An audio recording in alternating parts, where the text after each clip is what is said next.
Bonjour à tous et bienvenue sur la chaîne Esquisse Miniature où dans cette vidéo on va parler des résines pour nos imprimantes 3D.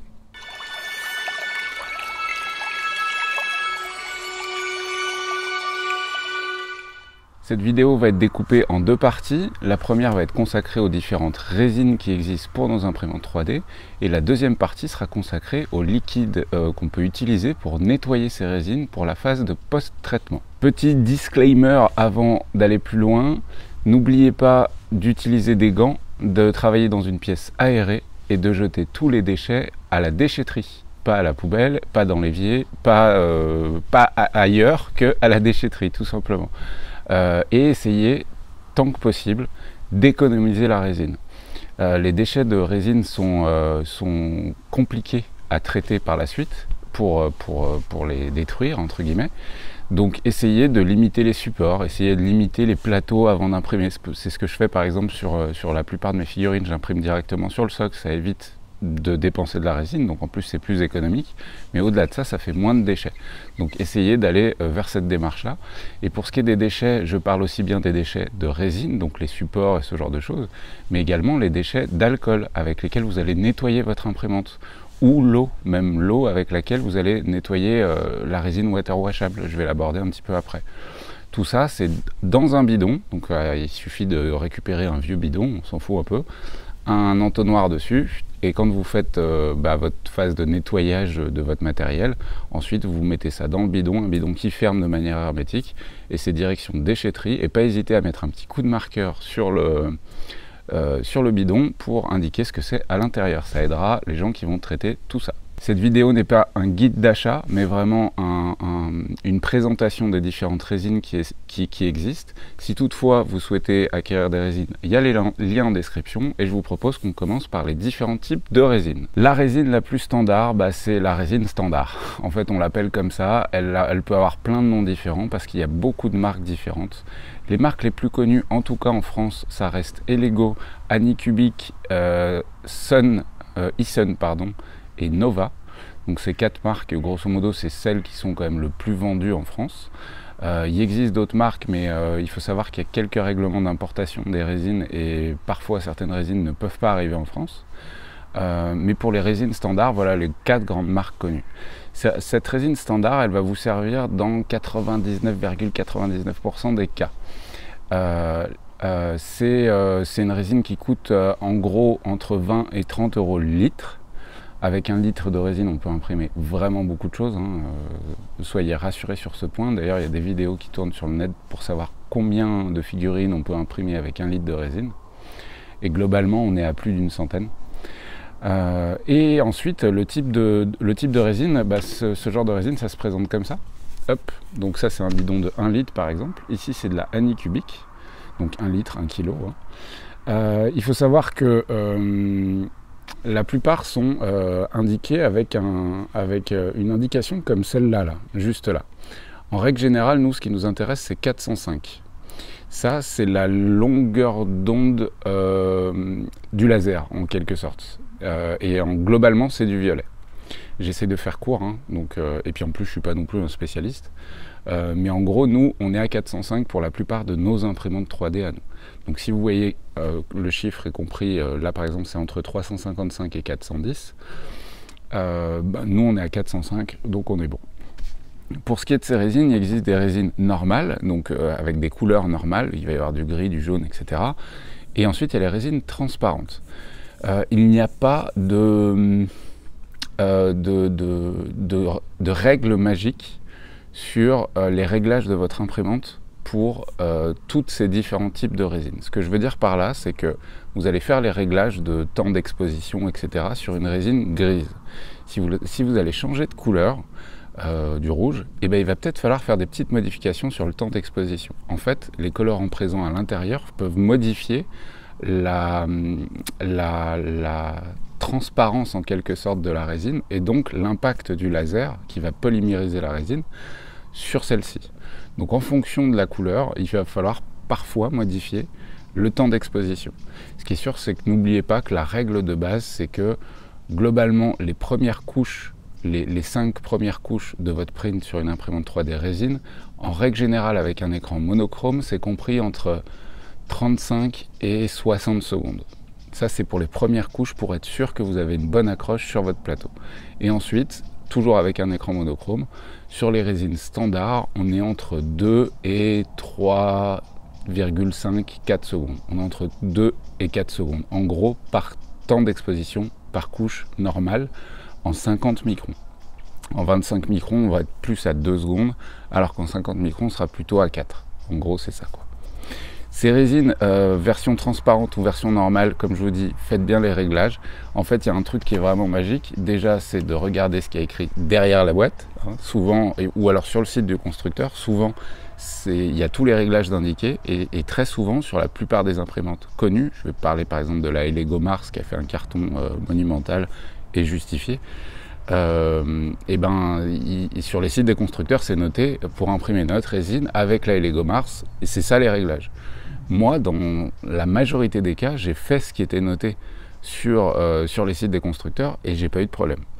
Donc j'ai tendance à vous conseiller de vraiment vous renseigner en fonction de la résine que vous utilisez. Ça, c'est les résines standards, lavables, donc à l'alcool isopropylique de base, mais on peut le nettoyer avec autre chose, mais ça, je l'aborde à la fin.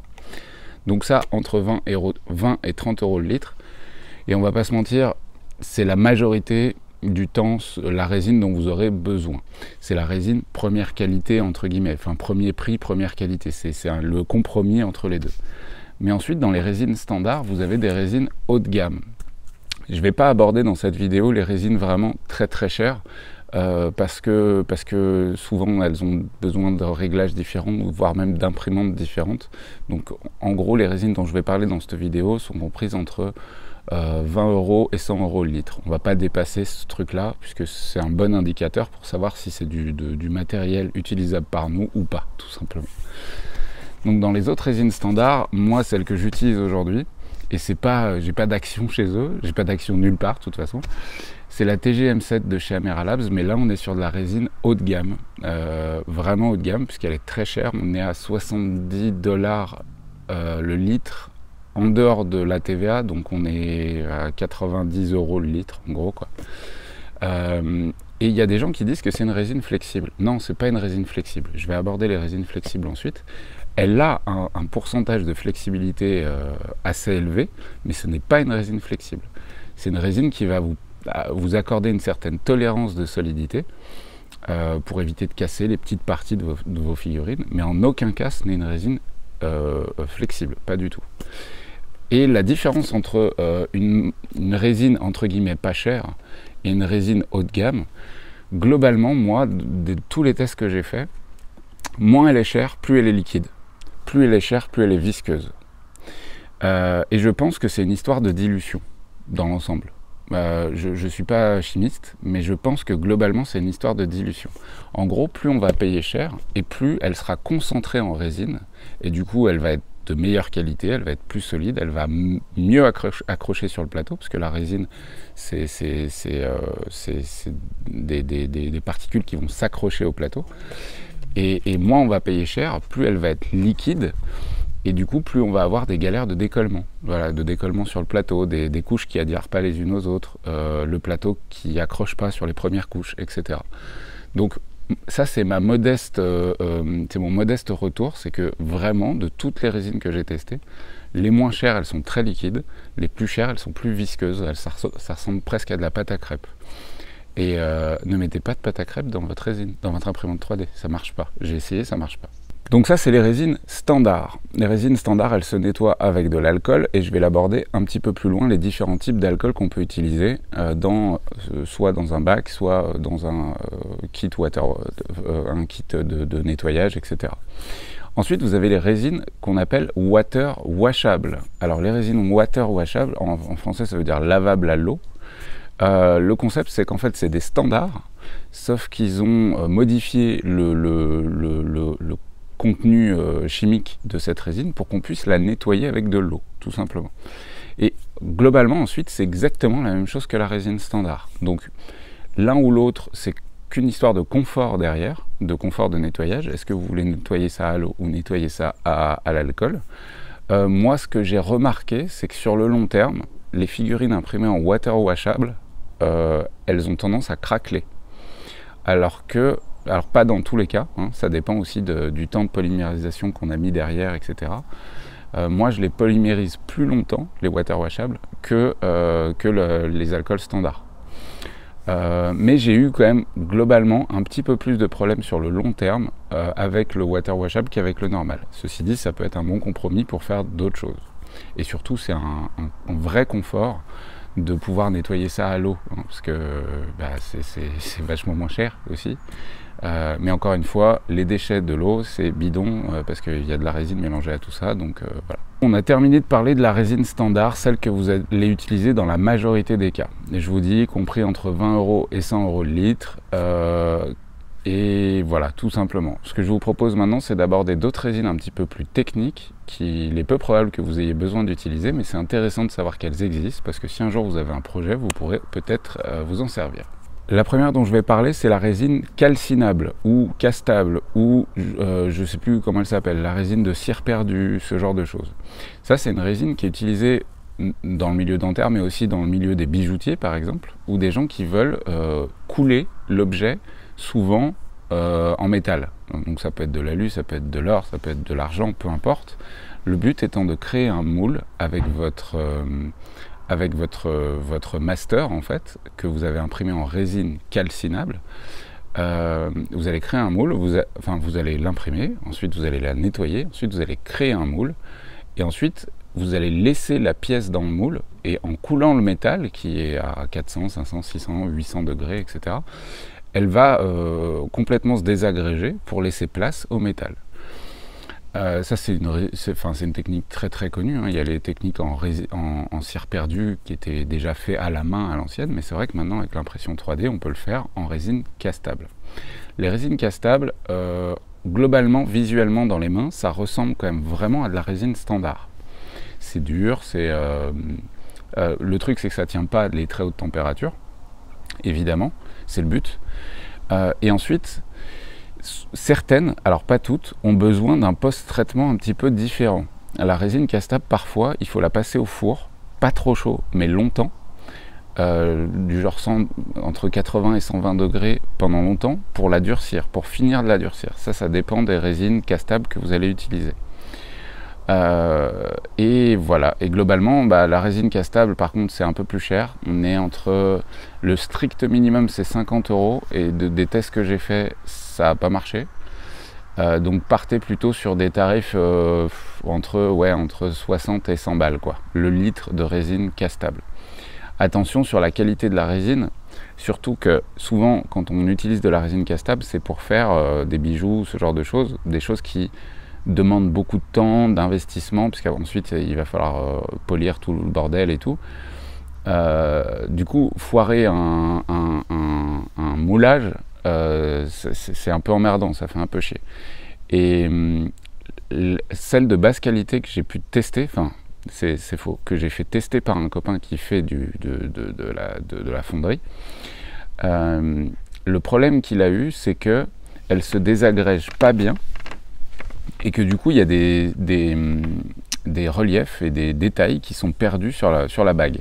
C'était une bague avec des reliefs dessus, et globalement, quand il a fait fondre, quand il a coulé son métal à l'intérieur, le fond était vraiment tout granuleux, parce que la résine s'est mal échappée. Et ça, c'était une résine à 50 € le litre. Apparemment, il a plus ce problème avec des résines un petit peu plus chères. On continue avec la résine flexible. La résine flexible, ça c'est peut-être une résine que vous allez un petit peu plus utiliser que toutes les autres dont je parle, à part la standard. C'est une vraie résine flexible, c'est pas ça. Voilà, ça comme je l'ai dit juste avant, ça c'est pas de la résine flexible. Une résine flexible, elle est vraiment flexible. C'est-à-dire que globalement, un objet, alors malheureusement j'en ai pas, mais un objet, vous allez pouvoir l'écraser dans votre main et il y a une mémoire de forme, donc il va revenir à sa position initiale. Comme les pneus qu'on trouve sur les voitures radiocommandées par exemple, ce genre de choses. Donc ça c'est de la vraie résine flexible, ça ressemble un peu à du caoutchouc. Attention à ne pas mélanger avec, à ne pas inverser ça avec des types de résines qui ont un pourcentage de flexibilité, ce n'est pas pareil. La vraie résine flexible, on peut souvent la mélanger avec de la résine standard pour accorder un pouvoir de flexibilité léger à la résine standard. Ça permet notamment d'éviter la casse lors des envois. C'est quelque chose qui est connu par les imprimeurs 3D. Et ça accorde une certaine souplesse et donc ça évite que les pièces cassent, tout simplement. En gros, le pourcentage de résine flexible à mettre, puisque c'est une résine qui est plus chère, en règle générale on est entre 50 et 80 € le litre. Le pourcentage c'est de 5 à 20%. De 5 à 20% de résine flexible inclus dans de la résine standard permettra d'augmenter la solidité de la résine standard, de lui accorder une certaine souplesse et donc d'éviter la casse, tout simplement. Cela dit, vous pouvez très bien imprimer tout en résine flexible, rien ne vous en empêche. Souvent elle a une précision un peu moins bonne, mais ça reste carrément acceptable. Et surtout, vous pouvez imprimer des trucs qui sont volontairement flexibles. J'ai parlé de l'exemple parfait, à savoir des pneus de voiture radiocommandés. Ça, vous pouvez l'imprimer 100% en résine flexible. Ça va créer de l'adhérence, etc. Et c'est plutôt cool. Il y a plein de choses qu'on peut imprimer en résine flexible, mais le problème, selon moi, hein, encore une fois c'est subjectif, en 2021, là, toutes les résines flexibles que j'ai testées sont pas folles en qualité quand on imprime en 100% flexible, hein, parce qu'on n'est pas vraiment sur de la parfaite flexibilité comme on pourrait avoir sur les pneus qu'on trouve en caoutchouc ou ce genre de choses. La seule résine que j'ai pu tester vraiment flexible et vraiment cool, c'est celle de Formlabs. Formlabs, là, on est vraiment sur de la résine flexible, donc on peut imprimer des peignes, des cheveux qui vont vraiment être super souples, etc., avec une mémoire de forme. Le problème de ça, c'est que Formlabs, ils ont leur format à eux, et c'est dans des cartouches, et du coup, le seul moyen, c'est d'ouvrir la cartouche, parce que c'est prévu pour les imprimantes Formlabs. Du coup, le seul moyen, c'est d'ouvrir la cartouche, de mettre ça dans un bidon, etc. C'était un peu chiant à faire. Mais par contre, c'est de la résine super qualité, mais c'est de la résine super chère, parce qu'on est à plus de 100 balles le litre. Donc, les résines flexibles, soyez vigilants là-dessus. Et surtout, ayez tendance à demander des avis sur la marque que vous avez testée. Et le top du top, c'est d'avoir un exemple d'un objet qui a été imprimé avec. Si le constructeur peut vous envoyer une vidéo d'un objet qui a été imprimé avec sa résine flexible et que vous puissiez vous rendre compte à quel point c'est flexible, faites-le. La plupart des bons constructeurs font ça. Je vais parler brièvement de deux autres types de résines qui sont normalement que vous n'utiliserez pas, que moi-même je n'utilise pas ou que j'ai testé quelques fois, mais rien de plus. La première, c'est la résine haute température. Donc la résine haute température, elle peut résister à plus de 300 degrés. Et voilà, tout simplement. Donc c'est une résine très très résistante à la chaleur et ça va servir notamment à créer des moules. Ça peut permettre de créer des moules pour de l'injection plastique, puisque le plastique qui va être injecté dans les machines d'injection plastique, souvent il est à 200-250 degrés, ça dépend le type de plastique. Parfois il est à 300, parfois à plus. Et là en l'occurrence ça résiste jusqu'à 330 degrés je crois, et ça permet de faire des moules d'injection plastique. Donc en fait typiquement des moules pour sortir des figurines 1/72e en plastique que vous pouvez trouver dans le commerce, vous pouvez les imprimer avec ça. La résine haute température, elle coûte, dans mes souvenirs, on est plutôt à 100 balles le litre, et les contraintes d'impression sont assez complexes. Ça ressemble, en termes de difficulté, j'allais dire, c'est comme si vous imprimiez de l'ABS sur votre imprimante FDM. Il y a vraiment une quantité de réglages à faire sur le temps d'exposition et surtout sur le post-traitement. Sur le post-traitement, il y a un temps d'exposition vraiment très précis, un passage au four, etc. J'ai un livreur qui arrive, je crois. Gagné. Je reviens. Terminons les résines avec la résine haute résistance. Donc là, ça peut avoir plein de noms différents en fonction du fabricant. Partez du principe que c'est une résine que vous allez surtout utiliser dans le cas de l'ingénierie, en quelque sorte, où par exemple on peut faire des boucles de ceinture, bref, des pièces qui vont avoir des contraintes de résistance vraiment importantes, et surtout une répétitivité d'un mouvement ou ce genre de choses. Ça, c'est des résines qui sont plus chères, on est plutôt à 100 € le litre. Elles ont une précision qui est quasi équivalente à la résine standard, mais elles sont beaucoup plus résistantes tout simplement. Je vois pas trop l'intérêt dans notre cas à nous. Et puis j'ai surtout jamais testé vraiment la résine haute résistance, donc je peux pas trop en parler non plus. On a terminé le point sur les différentes résines. Ce que je vous propose maintenant, c'est qu'on aborde comment les nettoyer et avec quel type de produit. Alors la majorité toutes les résines peuvent se nettoyer à l'alcool, à l'isopropanol, à l'alcool isopropylique. C'est ce qui est conseillé sur toutes les bouteilles, enfin bref, ça se nettoie à ça. Le problème de l'isopropanol, de 1, c'est que c'est pas si simple que ça à trouver. Souvent, il faut le commander sur Internet. Et ensuite, que ça coûte cher. Ça coûte au moins 10 € le litre. Ce qui fait vite un budget, puisque en plus, c'est quelque chose qu'il faut changer régulièrement, puisque à l'intérieur, il va y avoir... Alors, on peut le réutiliser plusieurs fois quand même. On remplit le bac, on fait notre nettoyage. Ensuite, soit on le fout au soleil, et du coup, la résine qui est à l'intérieur va se polymériser. Et du coup, ensuite, on le passe au filtre. Et du coup, on peut le réutiliser 1 ou 2 fois comme ça. Mais ça reste un alcool qui est quand même relativement cher. Et ça marche pas forcément mieux, enfin en tout cas moi c'est ce que je constate, que des alcools comme ça. Voilà. Donc là par exemple, moi j'utilise celui-là. C'est de l'alcool à 95. Vous voyez, c'est marqué juste là, supérieur à 95 degrés. Et ça marche très très bien. Et ça au moins c'est... en gros, c'est entre 2 et 4 € le litre et c'est quand même vachement moins cher et ça marche très bien avec ça. Il y a des gens qui utilisent de l'alcool à brûler.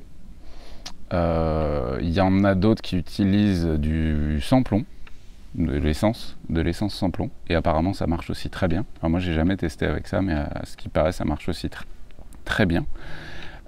Donc voilà, moi j'aurais tendance à vous conseiller évidemment de faire des économies là-dessus. En plus, il me semble que l'alcool à 95 est plus facile à traiter en déchetterie ensuite que de l'isopropanol. Donc c'est aussi moins de boulot là-dessus. Et puis c'est moins cher et ça marche aussi bien. Pensez bien, une fois que vous avez nettoyé votre figurine à l'alcool, votre objet imprimé en 3D en résine, à le polymériser dans les 15 minutes après l'impression. Ça, c'est un truc qui est souvent pas cité. Mais si vous le laissez trop longtemps en pas polymérisé, par exemple vous le laissez dans votre pièce est noire ou sombre, il n'y a pas d'UV qui passe, ou très peu, le problème c'est que la résine qu'il y a autour, même avec une très faible quantité d'UV, parce qu'on n'a jamais vraiment des pièces parfaitement noires, elle va commencer à manger, entre guillemets, la résine qui est en dessous. Donc à une échelle microscopique. Mais du coup, il faut vraiment polymériser ces figurines dans les 15 minutes, 15-20 minutes à la louche, quoi, après les avoir nettoyées à l'alcool. C'est vraiment important, c'est indiqué sur le site de pas mal de constructeurs de résine, mais c'est vrai que c'est souvent qu'on zappe, quelque chose qu'on zappe entre temps, ça arrive régulièrement. Alors par contre, c'est pas inquiétant de laisser ces résines dans l'imprimante 3D, ces imprimantes. Ah, je vais y arriver. C'est pas un problème de laisser ces figurines imprimées dans l'imprimante 3D, parce que là, il y a 0 UV qui passe, puisque les bacs sont parfaitement anti-UV. C'est comme une chambre noire, sauf que c'est pas noir.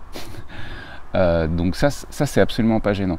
Ce qui est gênant, c'est de la sortir, et à partir du moment où il fait à peu près jour, et même de nuit, il y a quand même quelques UV qui passent, et là ça va commencer à les polymériser de manière progressive, et ça va pas les figer, et du coup vous risquez d'avoir des craquements, vous risquez de perdre en souplesse si c'est de la TGM7, etc. Donc polymérisez vos figurines dans les 15 minutes après les avoir nettoyées. J'espère que cette vidéo vous aura plu, que vous aurez appris quelques trucs sur les résines 3D, que ça va peut-être vous permettre de trouver de nouvelles techniques, de nouvelles utilisations à votre imprimante 3D. N'oubliez pas qu'il y a tous les liens en description. Si vous voulez soutenir la chaîne, il y a également Tipeee et Patreon. N'hésitez pas à laisser des commentaires, un pouce, etc. Je ne le dis pas dans toutes les vidéos, mais globalement c'est ça qui permet un meilleur référencement de la chaîne sur YouTube. Et puis comme d'habitude, je vous souhaite bonne peinture, bon jeu, bon print du coup, et on se retrouve très vite pour de nouvelles vidéos. Ciao ciao!